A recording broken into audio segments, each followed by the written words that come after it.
Hello everyone and welcome to Blank First Page. My name is Lucas.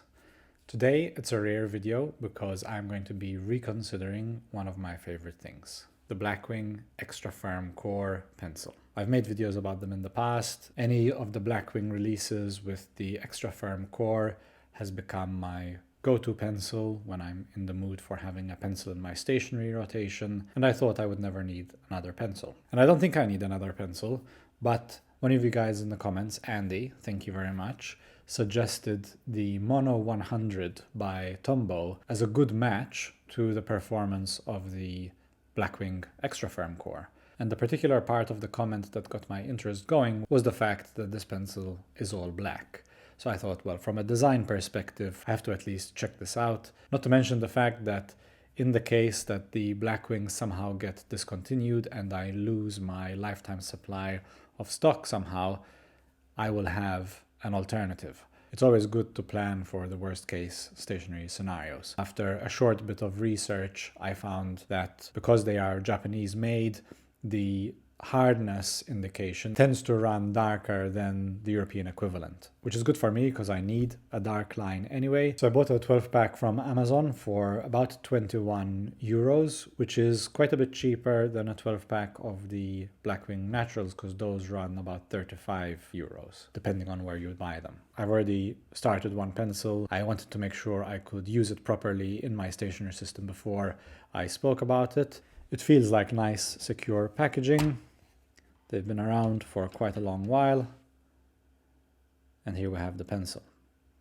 These are drafting pencils, and the first difference you notice, just visually, is that there's no eraser on the Tombow. My guess is that that is because engineers or draftsmen typically use a separate eraser, and they typically use a clay type eraser, because I remember from my technical drawing times in secondary school that used to get the graphite off the paper quite a bit neater and without as much dust as a normal eraser. They have made use of the top of the pencil to add some nice design. There's a transition between the hexagonal shape of the pencil to a cylindrical shape at the top, and there's this nice tuxedo pinstripe kind of line on the top, which if you look at it front on, it reminds me of a volume knob on a stereo. And one more difference I noticed as soon as I picked the pencil out of the tray was that it did feel light. There's less metal or brass, there's no eraser on the top, so there's probably a similar amount of wood, but you've got less hardware on the Tombow, so that makes it a lighter pencil. And also that makes sense if you're a draftsman and you're using pencils all day, you want probably the lightest possible pencil in your hand. As I've used it, it doesn't feel flimsy or frail at all, just because it's light, which is one of the fears I had when I picked it up. I thought, maybe it feels a bit cheap, but sharpens fine and takes a beating kind of being thrown around desks and bags just fine. So not a concern there. Now, there's a large following to these pencils online. You can watch many other YouTube videos and many blogs that will go through the tech specs of them all, but on this channel we care about texture and feel. For me personally, nothing beats the feel of an organic material such as wood. Now, the natural, I think, has a slight finish on it. It feels a bit too smooth to just be the raw wood, but it feels much closer to that raw wood feel than a pencil with paint or lacquer on it. It's not to say that this isn't enjoyable, that the Tombow lacquer feels high quality, it feels smooth, but it's not that wooden feel. The lack of an eraser, like I said, doesn't bother me. I don't tend to erase very much anyway. I'm used to writing with fountain pens and pens where if I make a mistake or something, I'm crossing things out anyway. So functionality test, I've got here a diamond memo book by Midori, which I bought at Milligram in Melbourne. I just love these small flip-top books, and this one has a nice ruled layout with big spaces, which I think would be nice for a pen test. So I'll find a page here.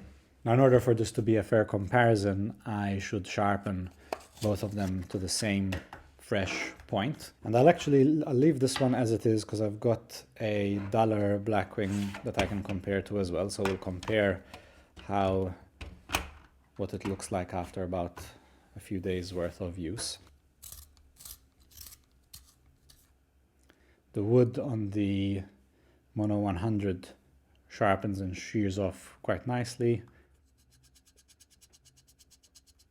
So I've got my two sharp points to compare, and I've also got two duller points to show the difference once they've been used for a while. Got my Blackwing with a fresh point, and I've got the Tombow with a fresh point, and I've got my Blackwing with a dull point and the Tombow with a dull point. There is no discernible difference when you look at them on the page, to my eyes. They are equally as dark, the line is about the same. However, there is a difference in feel. The Palomino does feel softer when you're writing with it than the Tombow does. And that makes the Tombow feel a bit stronger. If I compare the writing experience of the two, I get more of a sense with the Blackwing that I might break it. I don't pay much attention to smudging in my day-to-day, but neither of these pencils have shown that problem. I've never really noticed a smudging. If I do have smudges, it's usually because of the paper and not because of the pencil.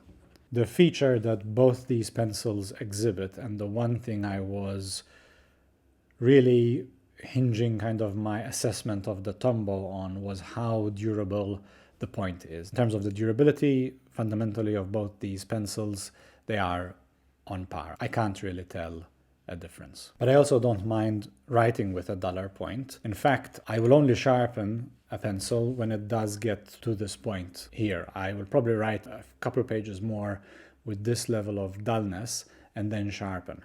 To me, that adds a bit to the experience, because the over the course of a day goes from a freshly sharpened point to a dull point.